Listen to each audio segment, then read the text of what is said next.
The massive doors of the Galactic Senate chamber swing open with a deep rumbling sound that echoes through the red marble halls. Ambassador Seung-ho walks slowly across the polished floor, his black diplomatic uniform making soft footsteps in the enormous room.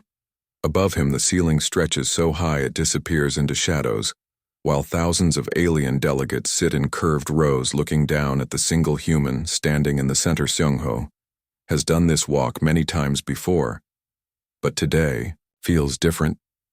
The weight of 400 years of human service to the Empire presses down on his shoulders like a heavy stone.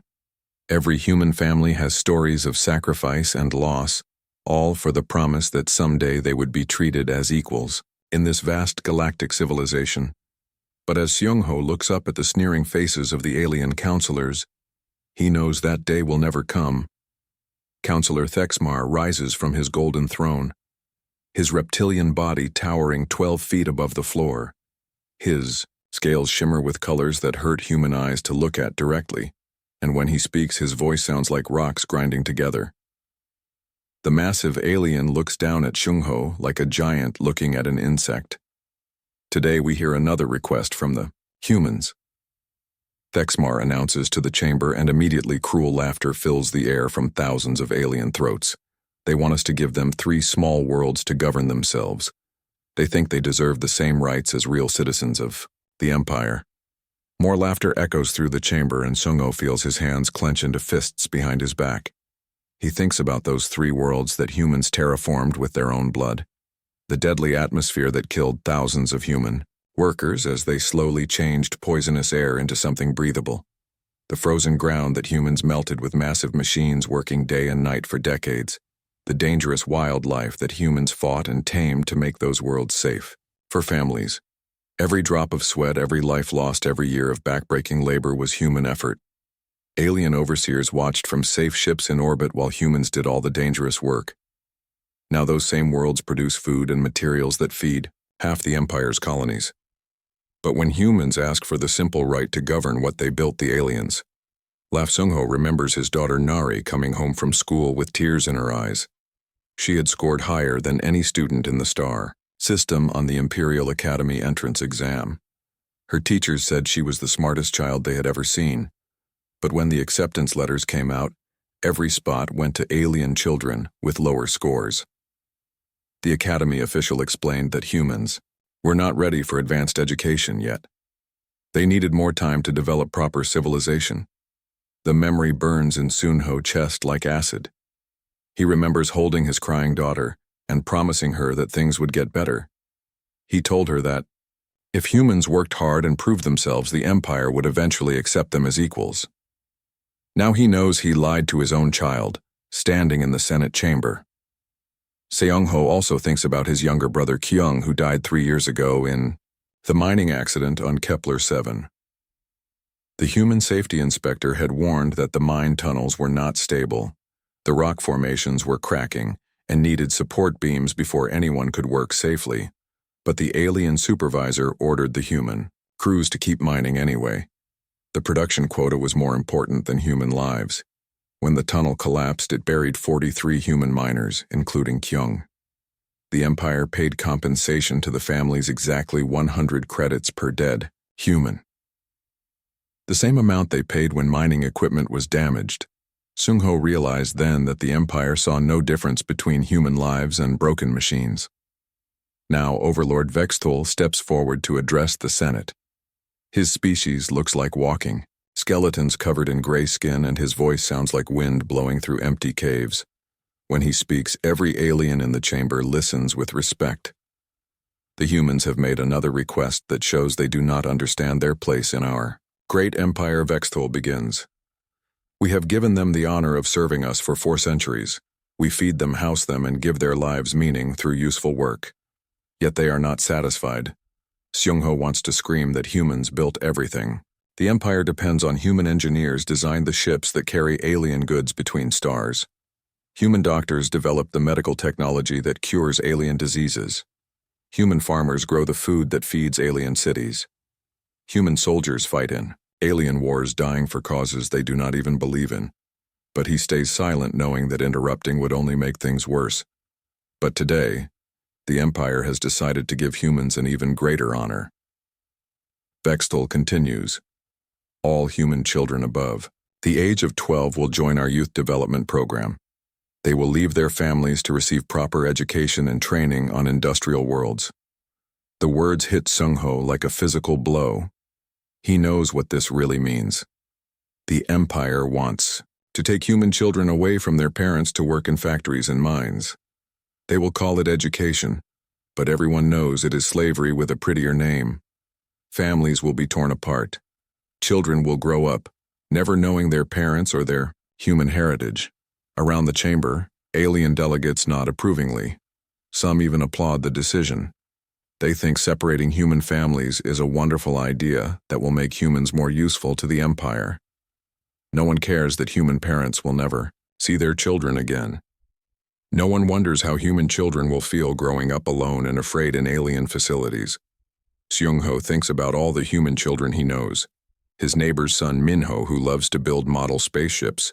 His friend's daughter, Yuna, who wants to become a scientist like her mother. All these bright young minds will be stolen from their families and forced to work until they forget they were ever human.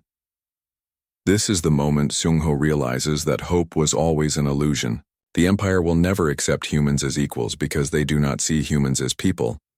They see humans as useful animals that happen to walk on two legs and speak in complete sentences. No amount of service or sacrifice will ever change this basic fact. As the Senate session ends and aliens file out of the chamber chattering happily about their decision, Seung-ho stands alone in the massive room. His heart feels like it is breaking, but his mind is crystal clear. For the first time in 400 years, he knows exactly what humanity must do. That night, Seung-ho returns to his small apartment in the diplomatic quarter and sends a coded message using an old mining frequency that aliens never monitor. The message travels across space to reach Dr. Hana, hidden in her research station deep in the asteroid belt. The message contains only 3 words, but they will change the course of galactic history. Activate protocol departure. Within hours, the message spreads through secret human networks that have existed for decades. Every human settlement receives the signal. Scientists begin final preparations on hidden projects. Military commanders start moving people into position. Teachers prepare children for a journey their alien masters will never see coming. The Empire created this situation by refusing to treat humans as equals. Now they will learn what happens when 12 billion humans decide they have had enough of being servants. The galaxy is about to discover that the most dangerous thing in the universe is not a powerful enemy, but a friend who has been pushed too far. Humanity has spent 4 centuries hoping for acceptance, building trust, serving faithfully, and dreaming of equality. But hope without respect is just another form of slavery. Now the time for hope is over, the time for action has begun. Dr. Hana stares at the holographic display floating above her desk in the hidden research station buried deep inside asteroid XK7739. The message from Ambassador Seung-ho glows with urgent red letters. Activate protocol departure. She has been waiting for this signal for 15 years. But now that it has arrived, her hands shake slightly as she begins typing commands into her computer. Around her, the secret facility hums with activity that no alien has ever seen. Human scientists work at stations filled with technology that officially does not exist. Dr. Hana has spent decades reverse engineering every piece of alien equipment that humans were allowed to touch. She discovered something the Empire never realized: their technology was designed by species that needed everything to work perfectly the first time. But humans came from a world where nothing ever worked perfectly, so they learned to make things that could be fixed. The difference is enormous. Alien ships break down if one small part fails and can only be repaired in specialized facilities with exact replacement components. Human ships can be fixed with spare parts, creativity, and determination. Dr. Hana looks at the sleek vessels visible through her laboratory windows. Ships that look like ordinary cargo haulers and mining platforms, but carry revolutionary technology that makes alien designs look primitive. Captain Seung-ho receives the activation signal while standing on the bridge of his flagship disguised as a bulk freight transport. The ship appears to be carrying industrial equipment to the Outer Rim colonies, but hidden in its cargo holds are refugee supplies, medical equipment, and enough fuel to travel further than any alien vessel has ever gone. His crew of 200 humans has trained for this moment their entire lives. We have confirmation from all sector commanders. Sunho announces to his officers, every evacuation ship is in position. Every supply cache is fully stocked. Every family group knows their departure schedule. The largest migration in galactic history is about to begin, and the Empire has no idea what is coming. Engineer Borum sits at her workstation on Imperial Space Station Omega-5, pretending to update routine maintenance schedules. In reality, she is using her administrative access to create thousands of fake transfer orders. Human workers across the station will soon receive official-looking documents, ordering them to report to different facilities. These orders will guide them to secret evacuation points where human ships wait to carry them to freedom. Borum learned long ago that aliens never pay attention to paperwork involving human workers. To them, humans are just numbers on spreadsheets that need to be moved around as required. Her false documents are perfect copies of real Imperial orders, complete with official seals and authentication codes. No alien supervisor will question orders that look completely normal. Meanwhile, technician Junho works deep in the station's computer core, installing what he calls time bombs. These are not explosive devices, but software programs that will activate months after humans have left. They will cause systematic failures throughout the Empire's networks, making their technology malfunction in ways that seem like random accidents. The aliens will never realize that their former servants planted thousands of these digital traps throughout their civilization. The genius of the human plan becomes clear as evacuation begins in the outer colonies. First to leave are families from remote mining stations and agricultural worlds, places where a few dozen humans disappearing will not be noticed immediately.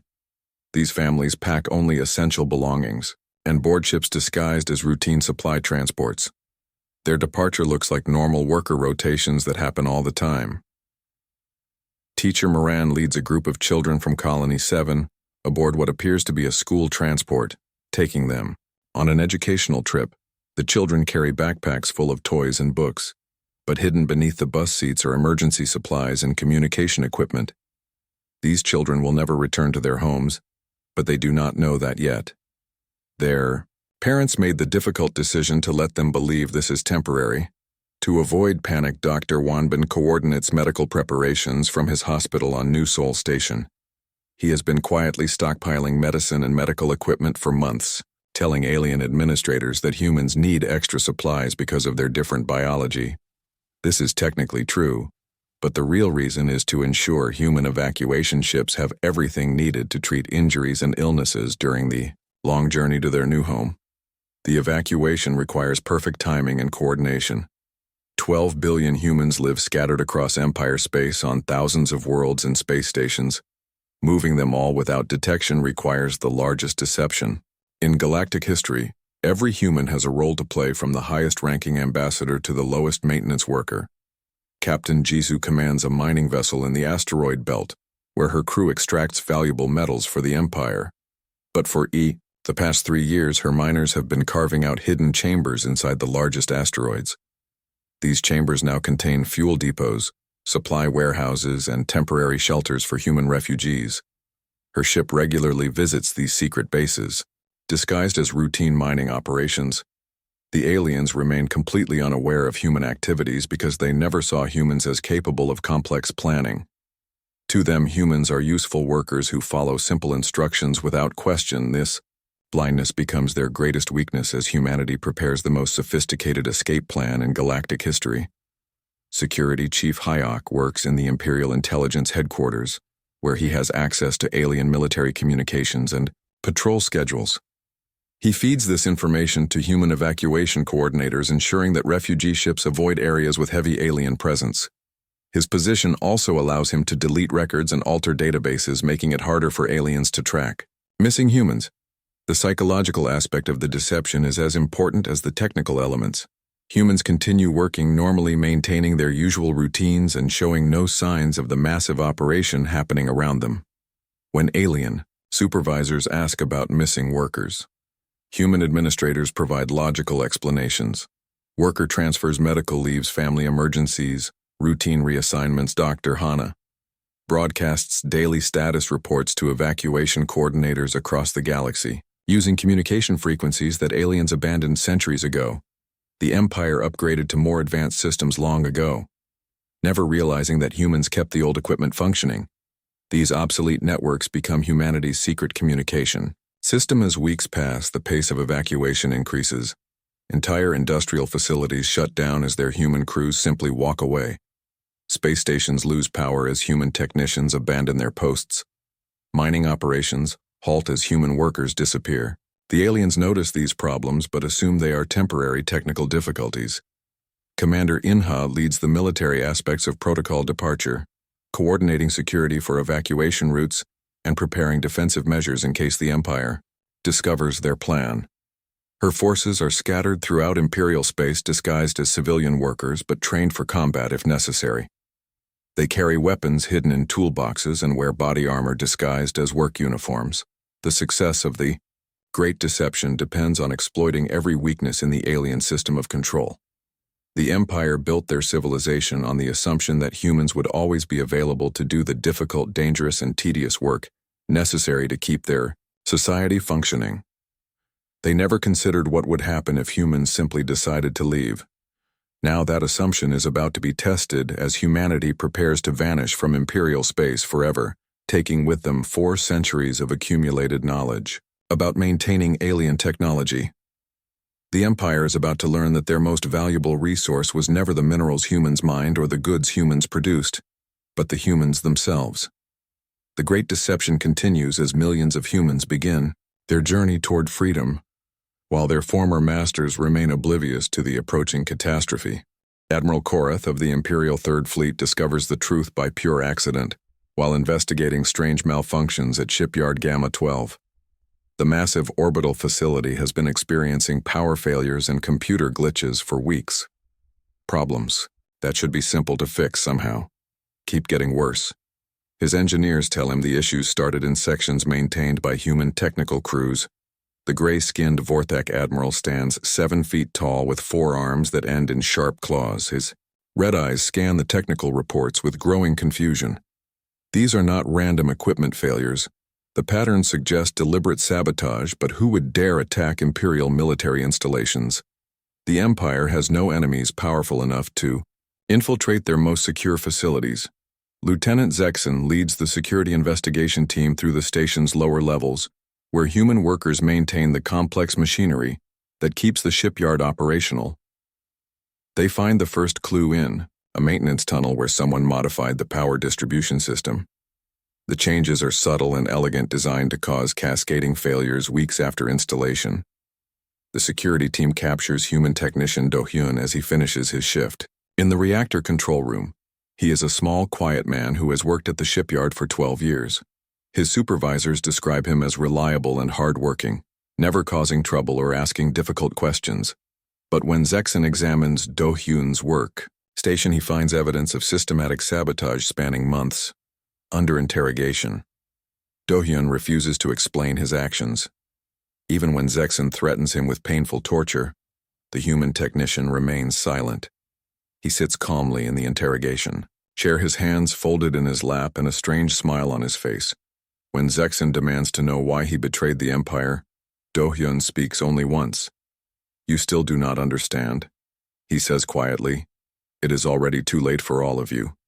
Then Do-hyun bites down on something hidden in his mouth and dies within seconds. His body convulses once and then lies still, leaving behind only the mysterious smile. Admiral Korath stares at the dead human with growing unease.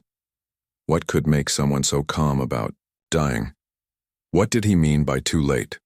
The investigation expands as more evidence of sabotage emerges. Human workers have been modifying Imperial systems for months or even years. Every change appears innocent when examined individually, but together, they form a pattern of systematic destruction. The humans have been preparing for something big, and Admiral Korath has a terrible feeling he knows what. Captain Vexari discovers the next piece of the puzzle while reviewing shipping records at the main supply depot. Hundreds of cargo manifests show unusual patterns in human worker transfers and supply requisitions. Families requesting relocation to remote colonies. Technical specialists asking for reassignment to frontier systems. Medical supplies being shipped to destinations that should not need them. The patterns become clear when Vexari plots them on a galactic map. Human workers are not randomly moving around the Empire. They are systematically evacuating from core worlds toward the Outer Rim. The movement has been happening for months, but so gradually that no one noticed until now. Entire communities are disappearing while Imperial administrators assume they are just routine workforce adjustments. Chancellor Vorthex receives the emergency report while dining in his palace on the capital world. The massive alien leader drops his eating utensils when he reads Admiral Korath's findings. 12 billion humans are preparing to leave Imperial space simultaneously. They have been planning this exodus for years while their alien masters remained completely unaware. The Chancellor calls an immediate emergency session of the High Council. Alien leaders from across the Empire gather in the Golden Chamber where they once laughed at human requests for equal treatment. Now those same leaders stare at intelligence reports that reveal the scope of human deception. Every human in Imperial space appears to be part of the conspiracy overlord. Vextool studies the data with growing horror. The Empire depends on human labor for everything. Humans operate the mining equipment that extracts raw materials. Humans staff the factories that manufacture goods. Humans maintain the power plants that provide energy. Humans crew the ships that transport cargo between worlds. Without humans, the Imperial economy will collapse within months. Panic spreads through alien leadership as they realize what humanity planned. The humans were never asking for rights or respect. They were buying time to prepare their escape. Every petition, every diplomatic meeting, every peaceful protest was a distraction. While they organized the largest migration in galactic history, Admiral Korath mobilizes the Imperial fleet to prevent the human exodus but immediately encounters devastating problems. Half the ships refuse to start their engines. Computer systems crash during startup procedures. Weapons arrays malfunction when powered up. Navigation equipment provides incorrect coordinates. The fleet that should protect the Empire cannot even leave. Port Chief Engineer Thaler examines the disabled warships and discovers sabotage throughout their systems. Humans maintained these vessels for decades, installing what appeared to be routine upgrades and efficiency improvements. But hidden within those modifications are logic. Bombs designed to activate when humans are no longer present to prevent them. On worlds across the Empire, human workers begin disappearing in organized waves. Entire shifts fail to report for duty at critical facilities. Power plants shut down as their human operators abandon their posts. Space traffic control centers go dark as human controllers walk away from their stations. The carefully organized infrastructure of Imperial civilization starts collapsing. Governor Malthius of Centauri Prime watches in horror as his planetary government loses control. Human administrators who managed essential services for decades simply vanish overnight. The alien officials, who supposedly supervise them, discover they know nothing about actually running these systems. They spent centuries giving orders to humans while never learning to do the work themselves. The Empire attempts desperate negotiations, sending diplomatic teams to contact human leaders. President Mina receives their messages from the hidden human government, but her response is cold and final. The Empire had 400 years to treat humans as equals. Instead, they chose to see humans as property. Now they must face the consequences of that choice. Commander Rena leads humanity rearguard operations protecting evacuation ships, while Imperial forces struggle with their sabotaged equipment. Her tactical brilliance turns every alien advantage into weakness. She uses their own weapons against them, exploiting flaws that humans discovered while maintaining those weapons for centuries. The aliens finally understand the magnitude of their mistake. They assumed humans were simple-minded servants, grateful for any place in civilized society. But humans were actually the foundation that held Imperial civilization together. Remove humans and everything else crumbles like a house built on sand. As human evacuation ships leave Imperial space, the aliens watch helplessly from their failing worlds. Their mighty fleet sits powerless in orbital shipyards. Their communication networks flicker and die. Their industrial centers grind to a halt. The empire that once ruled half the galaxy discovers it cannot function without the servants they despised. The awakening horror is complete. The aliens who thought they were masters learn they were actually parasites feeding off human competence and creativity. Now their hosts are leaving and the HFY Empire faces extinction not from external conquest but from internal collapse caused by their own arrogance and blindness. 2 years after the great departure, President Mina stands on the observation deck of New Terra, looking out at the bustling city that humans built from nothing. The planet they chose for their new home would terrify most alien species. Massive storms rage across continents for months at a time. Volcanic eruptions reshape the landscape without warning. Predatory creatures hunt in packs through dense jungles that could swallow entire cities. But these are exactly the conditions that forged humanity's character. Where aliens need perfect environments to survive, humans adapt and overcome. The first human settlers arrived on New Terra with nothing but determination and the knowledge they carried in their minds. Within months, they built shelters that could withstand the planet's fury. Within a year, they established farms that produced food despite the hostile soil. Within 2 years, they created a thriving civilization. President Mina watches transport ships arriving from across human space, bringing the last refugees from the old empire. Each ship carries families who left everything behind except their hope for freedom. The docking bays bustle with activity as humans embrace relatives they thought they might never see again. Children run through the corridors laughing while their parents plan new lives in a world where they will never be servants again. Dr. Hana works in her new laboratory built into the side of a mountain that shields her equipment from the planet's electromagnetic storms. She leads a team of human scientists developing technology that makes the old empire look primitive. Without alien restrictions holding them back, human innovation has exploded in directions no one imagined possible. Her latest project involves faster-than-light engines that can travel twice the distance of Imperial ships while using half the fuel. The secret lies in human understanding of efficiency and reliability. Alien technology was designed to impress other aliens with its complexity. Human technology is designed to work under any conditions and be repaired by anyone with basic tools. Captain Sunho commands the exploration fleet that ventures into regions of space the Empire never dared enter. His ships encounter phenomena that would destroy alien vessels, but human engineering turns every challenge into an opportunity. Solar storms that would fry alien electronics actually recharge human power systems. Gravitational anomalies that trap alien ships become shortcuts for human vessels designed with adaptive navigation systems. During one mission, Sunho discovers a distress signal from a species called the Kirathi, whose homeworld is being strip-mined by Vorthak corporations. The Kirathi are small, peaceful beings who never developed space travel but possess incredible artistic abilities. Their planet contains rare minerals that aliens want for luxury goods.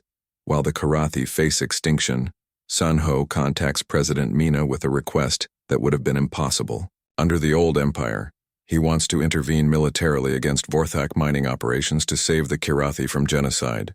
The president approves immediately because the new human government operates on principles the empire never understood protecting. The weak is more important than avoiding conflict.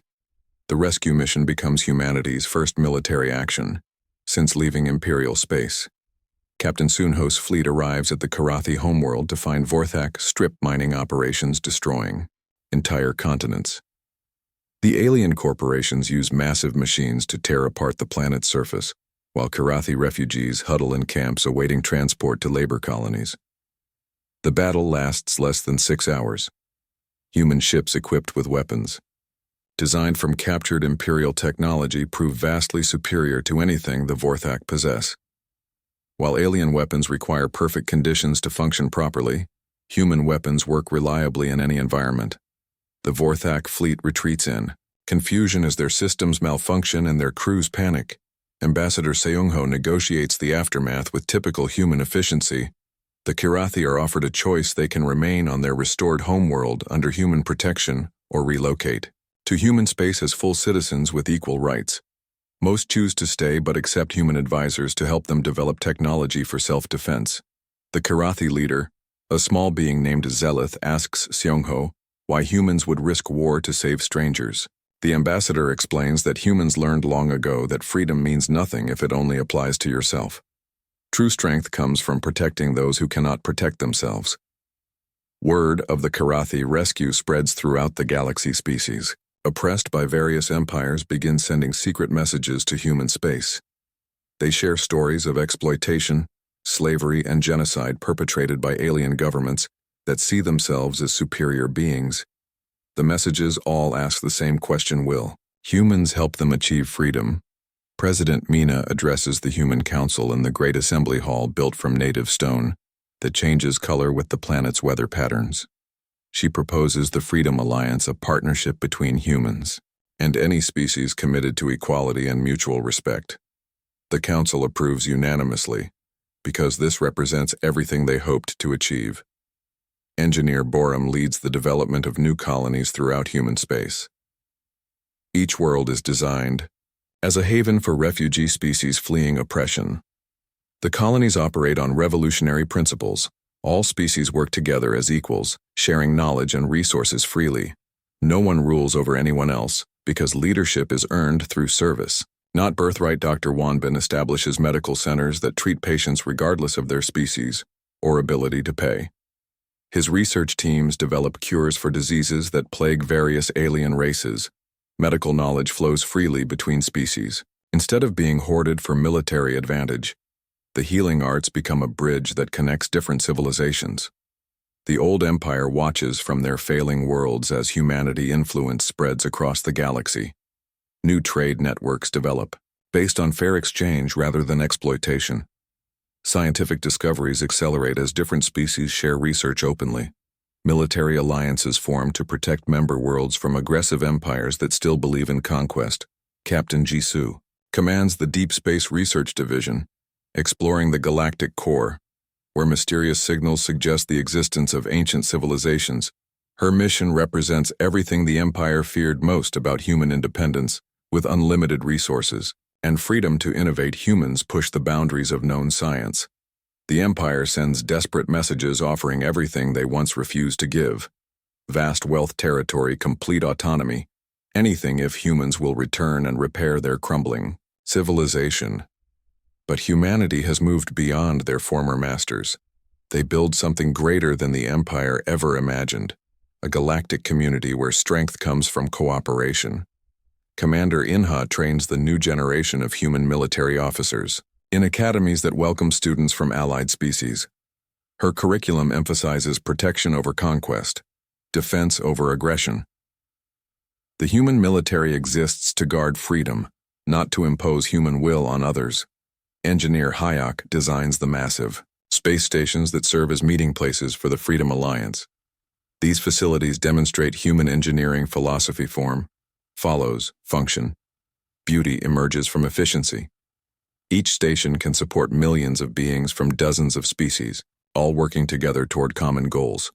The story concludes with President Mina receiving a transmission from the ruins of the imperial capital. The message comes from Chancellor Vortex, now reduced to begging for humanitarian aid. His proud empire has become a collection of failed states fighting over the scraps of their former glory.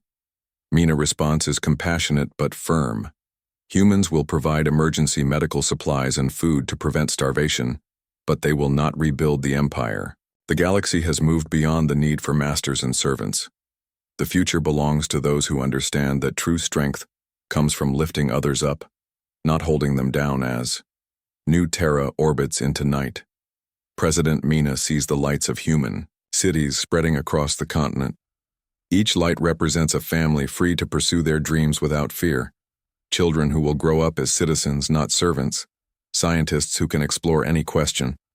Artists who can create without restriction. Though Empire had 4 centuries to build something beautiful with humanity as partners, instead they chose domination over cooperation, exploitation over mutual benefit.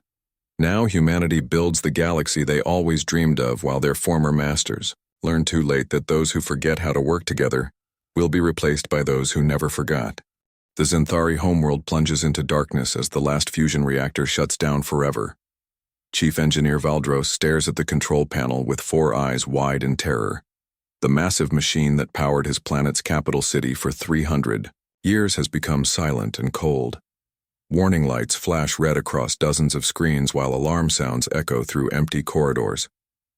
Valdros calls his engineering team, but realizes with growing horror that half of them were human.